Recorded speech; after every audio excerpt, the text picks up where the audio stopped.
성경 공부 시간이 돌아왔습니다. 주 예수의 생애라는 주제 하에서 24번째입니다. 오늘도 지난주에 이어서 같은 마태복음서 오늘은 9장입니다. 9절부터 17절까지의 말씀을 통해서 주 예수의 식탁이라는 작은 제목으로 오늘 성경 공부를 하겠습니다.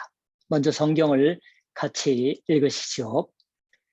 예수께서 그곳을 떠나 지나가시다가 마테라 하는 사람이 세관에 앉아 있는 것을 보시고 이르시되 나를 따르라 하시니 일어나 따르니라.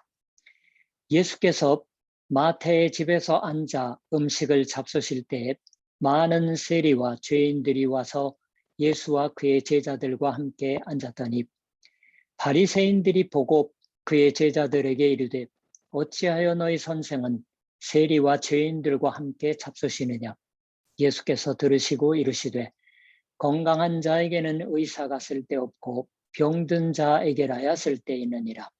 너희는 가서 내가 긍휼을 원하고 제사를 원하지 아니하노라 하신 뜻이 무엇인지 배우라.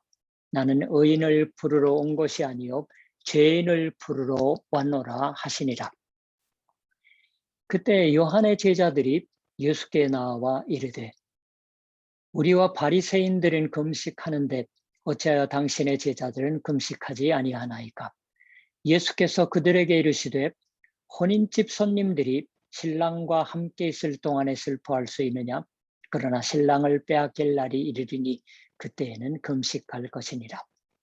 생배 조각을 낡은 옷에 붙이는 자가 없나니 이는 기운 것이 그 옷을 당기어 헤어짐이 더하게 되며 새 포도주를 낡은 가죽 부대에 넣지 아니하나니 그렇게 하면 부대가 터져 포도주도 쏟아지고 부대도 버리게 됨이라. 새 포도주는 새 부대에 넣어야 둘이 다 보존되느니라.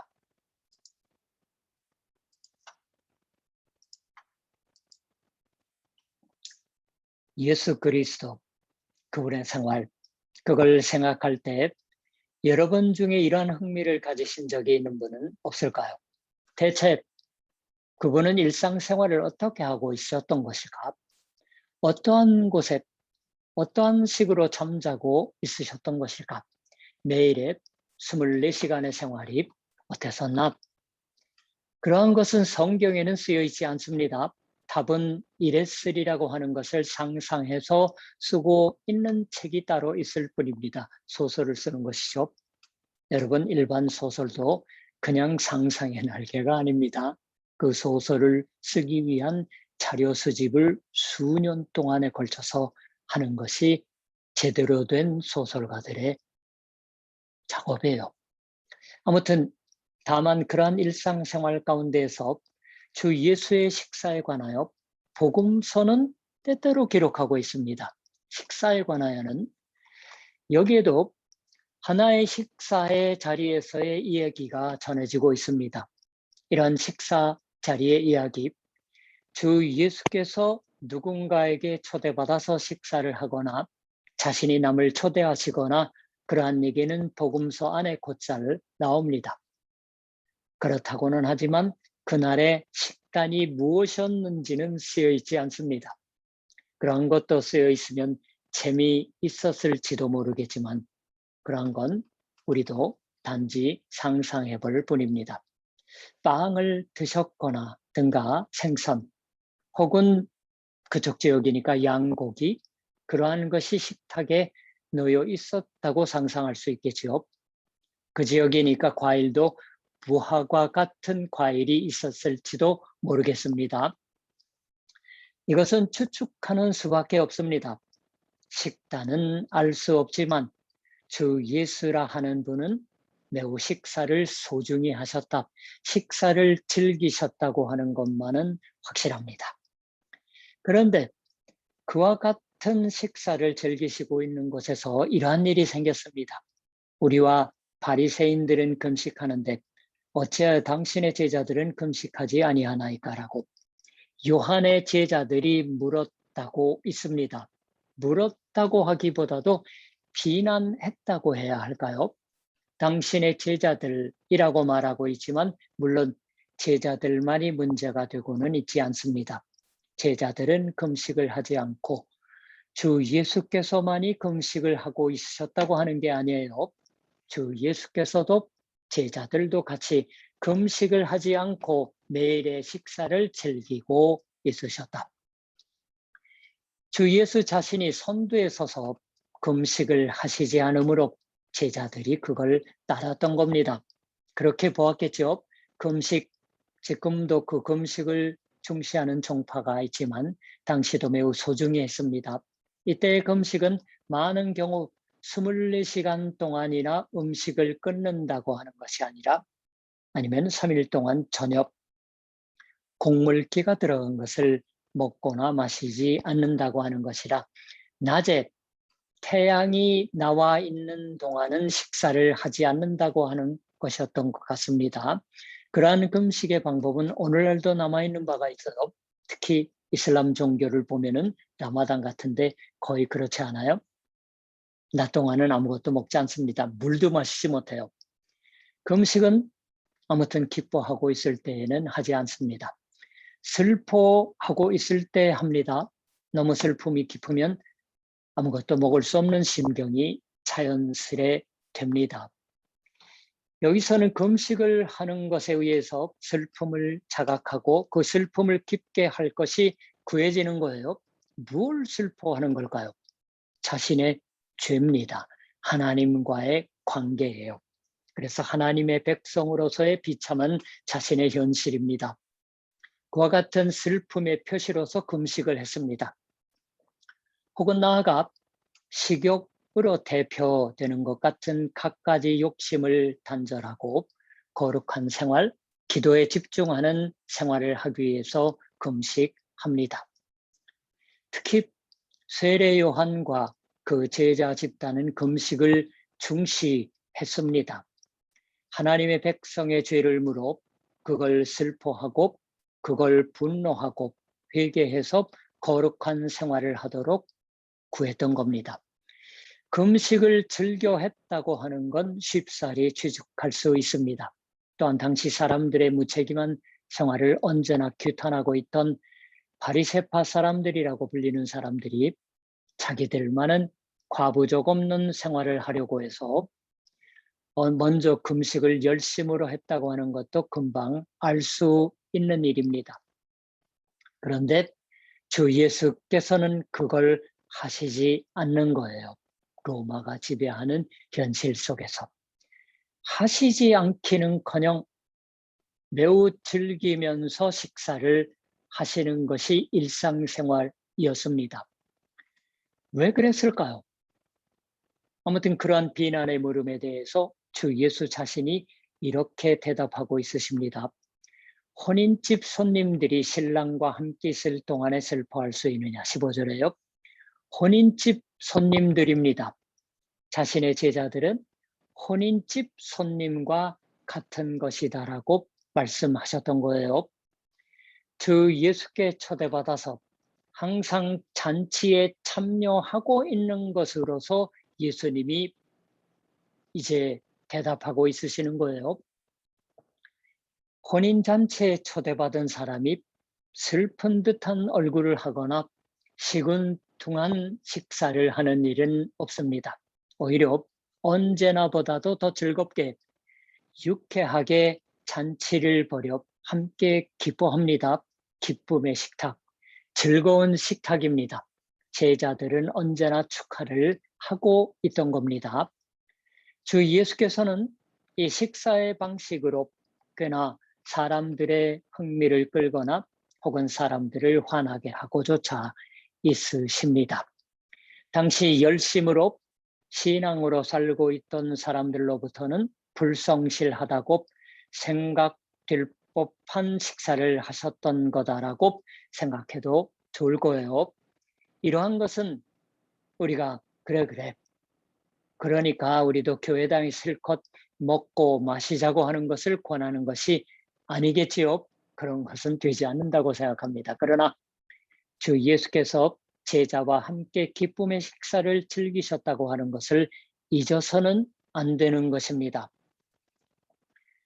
그리스도 교회의 식당, 신학교의 기숙사의 식당, 혹은 그리스도인의 가정의 다이닝룸에 들어가면 벽에 걸려있는 이런 액자를 볼 적이 있습니다. 영어로 쓰여 있거나 혹은 영어의 번역인 것도 있습니다. 이러한 말이에요. 우리 주 예수 그리스도는 우리 식탁에 보이지 않는 손님이시고 우리 식탁의 대화에 귀를 기울이고 있으시다. 그것만이 아닙니다. 어떤 일본의 학자가 영국에 유학을 했던 추억을 쓰고 있는 문장을 읽은 적이 있습니다. 그분은 그리스도인은 아니었던 것 같아요. 그런데 어떤 가정에 하숙을 했다고 해요. 그 하숙하는 집에 가정의 주부 되시는 부인이 열심히 있는 교회 생활을 하고 있는 그러한 대단히 마음씨고운 신앙인이었다고 하는 거예요. 식사를 함께 하게 되니까 식탁에 크고 멋진 의자가 언제나 놓여 있고 게다가 거기에는 아무도 앉히지 않습니다. 손님이 와도 앉히지 않아요. 이건 무슨 의자냐고 묻자 이것은 예수님의 자리입니다라고 부인이 대답했다고 해요. 이와 같은 분이 말하기를 이것은 잊을 수 없는 추억이다라고 그분이 쓰고 있었습니다. 여러분 생각해 봐 주십시오. 여러분이 같이 식사를 할 때 여기에 주 예수께서 눈에 보이지 않지만 언제나 소중한 손님으로서 또 한 사람으로 참가하고 있으시다. 근데 거북하다고 생각하실까요? 주 예수라 하는 분이 곁에 계시고 게다가 우리의 대화에 일일이 귀를 기울이고 있으시든가 하는 것은 아무래도 하나하나 말을 하기에도 조심하지 않으면 안 되는 그런 엄격한 선생님이 언제나 거기에 있는 듯해서 거북해서 곤란하다고 생각하실까요? 그렇지 않으면 우리의 나누는 말에 주 예수께서 언제나 귀를 기울이고서 우리와 같이 식사를 즐기고 있어 주신다. 이런 굉장한 일은 없다고 기뻐하실까요? 신앙으로 산다고 하는 것은 이와 같은 일상의 세 번의 식사 때에도 매우 소중한 우리의 마음을 만듭니다. 우리는 언제나 그와 같이 주 예수와 함께 살아갑니다. 식사를 할 때에도 함께 살아갑니다. 이러한 식사를 주 예수께서는 혼례, 결혼의 잔치에 비유하고 있으십니다. 우리는 그 혼례에 초대받은 손님이다라고 말하십니다. 그렇다고는 하지만 지금 저는 혼인잔치라 하는 것을 먼저 말씀드렸어요. 그런데 이 혼인집 손님이라는 건 혼인잔치에 초대받은 사람, 이 혼인집 손님이라고 하는 건 특별한 의미를 갖고 있었던 것 같습니다. 여기는 성경학자들의 설명을 읽어보면 흥미롭습니다. 이 혼인집 손님은 결혼하는 그 젊은 부부가 앞으로 침실로 쓰려고 하는 곳까지 들어갈 수가 있다고 합니다. 그게 허락되는 사람들을 말한다고 하는 겁니다. 결혼할 부부의 침실, 가장 소중한 곳까지 기꺼이 초대되어 넣어질 듯한 그러한 동료들, 신뢰받은 동료들입니다. 그러한 침실에 들어가서 무엇을 하는 건가? 거기까지 들어가서 결혼의 준비를 하는 겁니다. 결혼식에 5만 가지 준비를 도맡습니다. 그러한 신랑의 친구들을 오늘 혼인집의 손님들이라고 하는 단어의 배경이 말씀하는 것 같습니다. 신랑의 기쁨을 진정으로 서로 나누고 이해하고 같이 기뻐합니다. 결혼하는 날만이 아니에요. 그 날이 오는 걸 하나가 되어서 두근두근 즐겁게 준비를 합니다. 그러한 동력, 그것이 우리다라고 말씀하시는 것이다라고 비유로 신랑인 주 예수님의 동료입니다. 그와 같은 동료로 해 주시고 있는 겁니다. 먼저 그 동료로서 초대받았던 건 제자들입니다. 그러나 그 제자들에 이어지는 그리스도의 제자들, 교회를 구성하는 우리가 마찬가지로 초대받고 있습니다. 예수께서 집에서 음식을 드시는데 많은 세리와 죄인이 와서 예수와 그 제자들과 자리를 같이 하였다. 여기는 주 예수의 제자가 되었던 세리 마테라 하는 사람의 집의 식탁입니다. 주 예수께서는 물론 제자들도 같이 있습니다. 그러나 거기 이제까지는 세간의 사람들이 누구보다도 경건한 바리새파 사람들이 따돌릴 수밖에 없었고, 그래서 너희는 우리와 같이 식사할 자격은 없다고 해서 차별하고 있던 세리나 죄인도 초대받고 있습니다. 재판에 있어서 이제 유죄 판결을 받았다고 하는 것이 아닌 것은 아시겠죠? 하나님과의 관계 속에서. 그러한 사람들에게 신랑의 친구들에게 주어지는 것과 같은 신뢰, 혼인집 손님들이라고 하는 말에 포함된 의미였어요. 그런 깊은 신뢰, 기쁨이 주어지고 있다고 하는 비유의 말씀인 것이에요. 주 예수께서 있으시다고 하는 것은 하나님이 우리와 함께 있으시다고 하는 것입니다.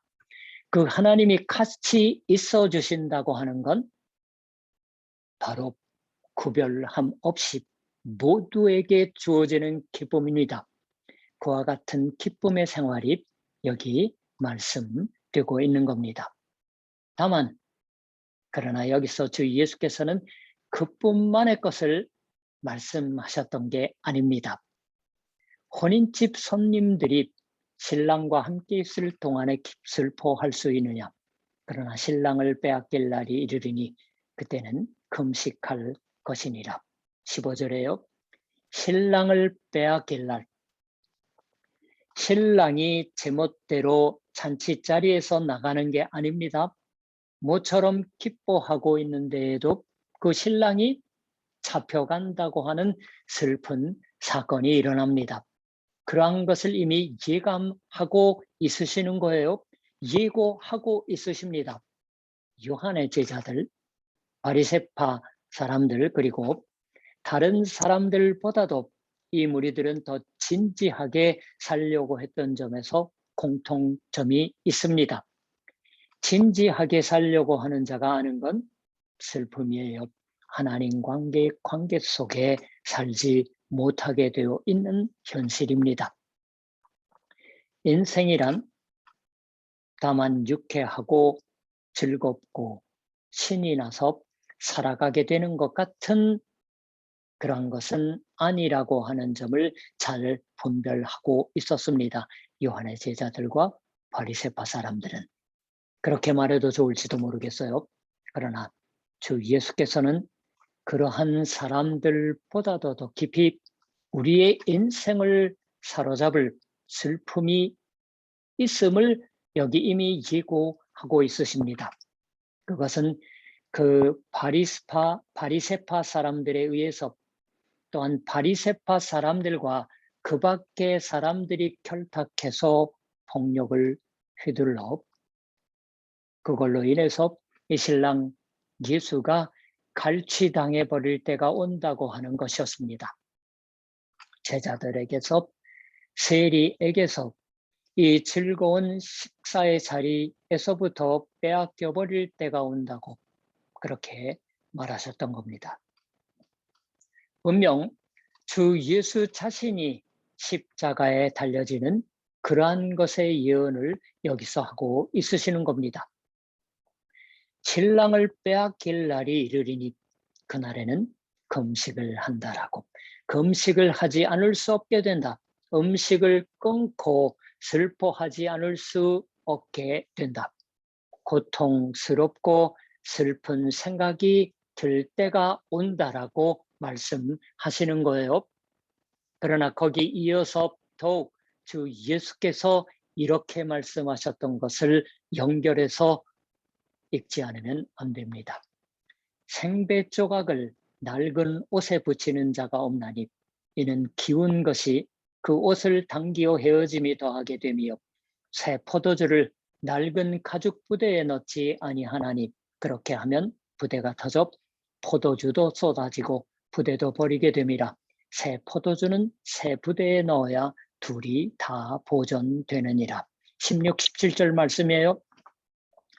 어째서 금식에 대한 질문을 받으시고 하신 답변에 이어서 이러한 것을 말하셨던 걸까요?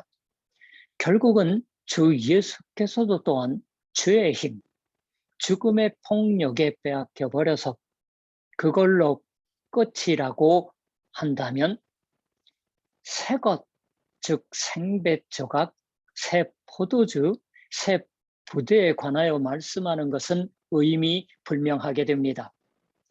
주 예수님과의 식사의 기쁨도 지나간 슬픔의 씨앗이 되는 추억으로 끝날 터예요. 아무것도 새로운 것은 없었던 것이 됩니다. 그러나 주 예수께서는 이 혼인집 손님에 동등한 기쁨의 식탁은 새로운 때에 속하는 식사다라고 단언해 주시는 거예요. 너희가 지금까지 몰랐던 새로운 것인 것이고 너희의 이제까지의 생활, 이제까지의 슬픔이나 기쁨에 대고 기울 수 없는, 그러면은 당기워 지키어 버린다고 하는 새 포도주는 새 부대에 넣어야 하는 것이다라고 말씀을 하신 겁니다. 거기에는 뚜렷한 차이가 있다라고 하는 점을 말씀하시는 거예요. 이것은 너희가 몰랐던 새로운 기쁨이다라고 전하십니다. 새로운 기쁨이에요. 금식은 잠시 동안의 때입니다. 하나님 관계에 있어서의 불성실한 자신의 죄를 슬퍼하는 것은 잠시 동안 주 예수께서 다시 살아나시고, 그래서 다시 살아나셔서, 그리고 다시 살아나셨기 때문에 우리와 함께 지금 있어 주시고 우리의 교회에서 같이 있어 주시고, 그리고 날마다의 일상의 생활 속에서도 우리와 함께 있어 주십니다. 그러한 기쁨을 우리가 언제나 알고 있는 것을 오늘의 말씀을 통해서 잊어서는 안 됩니다. 일요일은 기쁨의 날입니다. 주 예수께서 부활하셨던 게 오늘의 일요일이었으니까 이날 아침에 예배를 드리게 되었던 겁니다.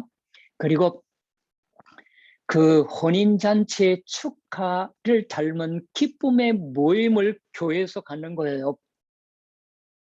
일요일이 기쁨의 날이고 그날에 한 주간의 생활이 시작되는 것이면 매일도 또한 역시 기쁨의 날입니다. 주 예수께서는 제자들, 세리, 죄인들과 식사를 언제나 같이 즐기시면서 이제부터는 언제나 이러한 생활이 되는 거다라고 고해 주셨던 겁니다.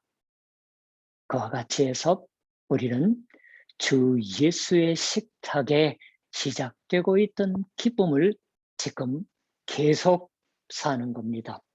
기도합시다.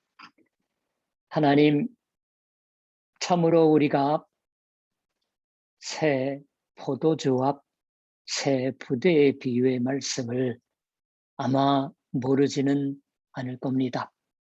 그러나 오늘의 말씀 속에서 주어지는 소중한 그 내용을 새삼 깨달아 마음 깊이 새기게 하여 주시니 감사드립니다. 주 예수께서 함께 나누시고 있던 그 식탁의 자리에 하나님, 우리도 코로나 와중이지만 7월 첫 주일부터는 예배 중에서 그 기쁨의 식탁에 동참하는 의미를 새삼 새기며 우리들의 살아가는 현실의 모양을 늘 기쁨과 감사 속에 살게 하심을 한 사람이라도 많은 이들에게 전하는 복된 하나님의 그릇으로서의 사명을 다하며 살아가게 하여 주시옵소서. 예수님의 이름으로 기도드립니다. 아멘. 자, 그럼 또 성경 공부 때